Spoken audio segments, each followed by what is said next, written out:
Sallallahu ala Muhammad sallallahu alaihi wasallam. Makanya inilah yang menjadikan kita akhirnya, Masya Allah ini. Maka inilah yang menjadikan kita berupaya betul. Dan dakwah ini harus memberikan kontribusi untuk memberikan edukasi. Bahwasanya wanita itu, Masya Allah, kekuatan yang dimilikinya itu besar. Dan ini kita head to head dengan kekuatan-kekuatan jahat di luar yang mencoba untuk menarik perempuan dan supaya perempuan itu tidak lagi menjadi support system yang terbaik dalam keluarga. Menjadikan perempuan hanya menjadi objek kenikmatan dan objek syahwat. Lalu menjadikan wanita itu hanya menjadi objek dari berbagai macam produk-produk yang terus dikeluarkan supaya wanita itu terus berhasrat terhadap itu.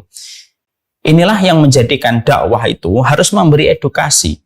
Bahwasanya ternyata ibu-ibu yang seluruhnya hadir pada kesempatan hari ini, Allah itu menciptakan ibu sebagai seorang wanita itu bukan tanpa sebab. Allah menciptakan ibu sebagai seorang wanita, hari ini menjadi istri, hari ini menjadi ibu dari anak-anaknya, hari ini diberikan amanah untuk menjadi istrinya seorang karyawan. Itu bukan tanpa hikmah. Kenapa? Karena Allah tidak mungkin menciptakan apapun yang terjadi pada kehidupan kita itu tanpa hikmah. Maka hikmahnya adalah sejenak kita harus merenungkan. Allah menciptakan saya sebagai wanita, berarti saya diberikan oleh Allah kesempatan untuk melahirkan pemimpin besar. Allah menciptakan saya sebagai seorang wanita karena Allah ingin supaya saya menjadi sumber kebaikan. Sumber kebaikan untuk anak saya, sumber kebaikan untuk suami saya, dan sumber kebaikan untuk orang tua saya. Dan sesungguhnya Allah menakdirkan saya perempuan karena saya kalau betul-betul bisa menjadi qurrata ayun untuk suami saya, anak saya akan qurrata ayun, suami saya dan anak saya mungkin akan menjadi orang yang berkualitas ketika mereka menjadi pemimpin bagi orang yang bertakwa. Dan itu ada tali simpulnya, dan tali simpul itu adalah bernama seorang wanita. Ya, coba ibu-ibu pahami betapa besarnya Allah menginginkan itu kebaikan ada di pundaknya ibu. Jadi jangan pernah kita berpikir sebagaimana orang yang bingung.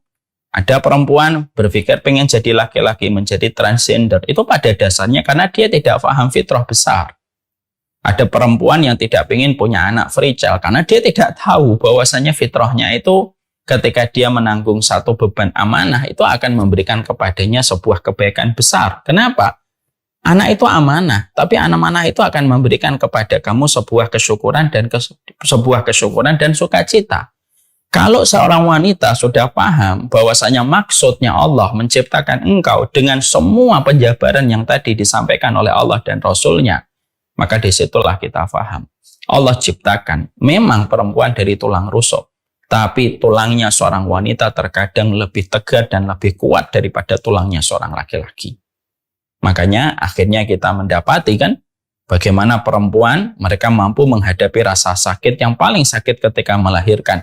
Di mana ketika pernah diadakan eksperimen sosial, seorang laki-laki diuji coba dengan rasa sakit yang dirasakan seorang wanita ketika merasakan kelahiran, ternyata tidak ada laki-laki yang mampu untuk menanggung rasa sakit itu. Karena sekali lagi, memang perempuan dari tulang rusuk. Tapi tulang rusuk itu lebih kuat daripada besi sekalipun kalau dia sudah mengerti tentang amanah yang Allah berikan kepadanya. Allah menciptakan ibu bukan tanpa hikmah. Allah menciptakan ibu bukan tanpa sebab. Allah tiba-tiba tidak mungkin Allah menciptakan misalkan Ibu Rini, Ibu Susanti, siapapun namanya. Itu tiba-tiba Allah ciptakan kamu menjadi perempuan. Lalu kamu tidak ditakdirkan dengan sebuah perkara besar ketika Allah menciptakan engkau sebagai wanita. Tidak mungkin itu terjadi pada kehidupan seorang wanita. Makanya inilah yang menjadikan kita tentunya paham. Ketika seorang wanita sudah tahu amanahnya begitu besar, maka amanah ini bukan beban. Karena bedakan antara amanah dengan beban. Ada sesuatu perbedaan antara amanah dengan beban. Memang amanah itu ada bebannya, ya, amanah itu ada bebannya, tapi tidak setiap beban itu pasti amanah. Tapi amanah itu bagaimanapun merupakan suatu ujian yang Allah berikan kepada kita supaya berkualitas. Emas tidak akan pernah menjadi emas tanpa ditempa. Mutiara tidak akan pernah menjadi mutiara tanpa proses yang panjang dengan penempaan sampai akhirnya mutiara itu keluar dan dijual dengan harga yang mahal. Sama, memang amanah ini Allah berikan kepada wanita supaya wanita itu tahu bagaimana fitrah yang harus dia jalani dalam kehidupan, bagaimana dia berusaha untuk menjadi yang terbaik, bagaimana dia berusaha menempa dirinya supaya dia bisa menjadi tali, bisa menjadi tali simpul dari banyak kebaikan ketika mereka sudah memahami fitrahnya itu. Dan siapa nanti yang akan mengganjarnya dengan musim panen yang sangat indah bagi wanita? Yang mengganjar ibu dan memberikan pahala untuk ibu bukan saya, bukan suami, tapi yang memberikan pahala tiada batas, unlimited kepada ibu adalah Allah dengan kenikmatan yang sangat besar. Makanya Masya Allah, makanya akhirnya wanita di dunia kalau mereka sudah masuk surga, mereka bukan hanya menjadi bidadari, tapi sesungguhnya mereka menjadi pemimpin para bidadari. Kenapa kok para wanita kalau masuk surga, wanita di dunia kalau mereka masuk surga, mereka menjadi pemimpin para wanita bidadari di surga? Ya Ustadz, karena simpel, karena sesungguhnya kita harus paham. Karena para bidadari tidak diciptakan dengan tempaan-tempaan ujian dan amanah yang harus mereka tunaikan.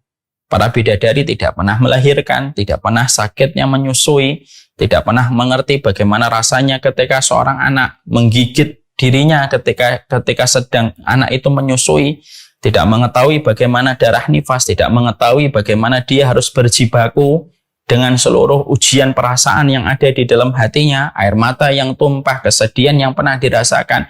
Semua itu yang pernah dilewati wanita yang menjadikan posisi seorang wanita itu ditinggikan, melesat sangat jauh lebih tinggi daripada posisinya para bidadari. Karena bidadari hanya diciptakan dengan kenikmatan yang Allah berikan di surga, tapi tidak pernah melewati berbagai macam tempaan dan ujian ketika di dunia. Maka itulah yang menjadikan akhirnya wanita, kalau mereka betul-betul sudah berada pada fitrahnya, menjalankan amanah dan kewajiban yang Allah bebankan kepadanya, maka sesungguhnya tidak ada tempat kembali mereka kecuali menjadi pemimpin para wanita bidadari dalam kehidupan kelak di surga. Itulah beruntungnya menjadi seorang wanita. Nah, setelah kita memahami bahwasanya ketika kita paham kedudukan wanita sedemikian besarnya, maka kita harus paham salah satu tugas teragung bagi seorang wanita itu apa? Tugasnya teragung seorang wanita itu adalah bagaimana dia menjadi bagian dari kehidupan seorang laki-laki yang telah menghalalkan dia. Makanya akhirnya disinilah dia harus paham. Tidak ada karir tertinggi bagi seorang wanita kecuali mendapatkan ridho dari suaminya. Karena sesungguhnya kalau ada seorang wanita, lalu sang suami itu ridho kepada dirinya, maka seorang wanita kalau sudah diridhoi oleh seorang suami, maka sesungguhnya seorang wanita akan dipanggil dan namanya disematkan ke 8 pintu surga. Dia akan boleh memasuki pintu mana saja untuk memasuki surga. Kalau seorang wanita itu telah menjadi bagian dari kehidupan seorang suami dan telah mendapatkan keridhaan dari sang suami. Berarti salah satu tugas terbesar seorang wanita di separuh kehidupannya itu apa? Yaitu separuh kewajiban seorang wanita dalam kehidupannya itu adalah menjadi istri. Lalu bukan hanya sekedar menjadi istri, tapi betul-betul dia mampu menjadi support system yang terbaik untuk sang suami. Terutama ketika sang suami bekerja mencari karunia Allah. Mereka melaksanakan kewajiban, bagaimana mengarahkan keluarganya, mendidik keluarganya, memberikan nafkah kepada keluarganya, dengan kebutuhan yang dimiliki oleh keluarganya. Maka seorang wanita, mereka pun memiliki sebuah tugas yang besar. Dan sesungguhnya salah satu tugas terbesar seorang wanita itu apa? Yaitu menjadi partner bagi seorang laki-laki di dalam kehidupan dan upaya keselamatan dalam kehidupan supaya mendapatkan kenikmatan besar di akhirat.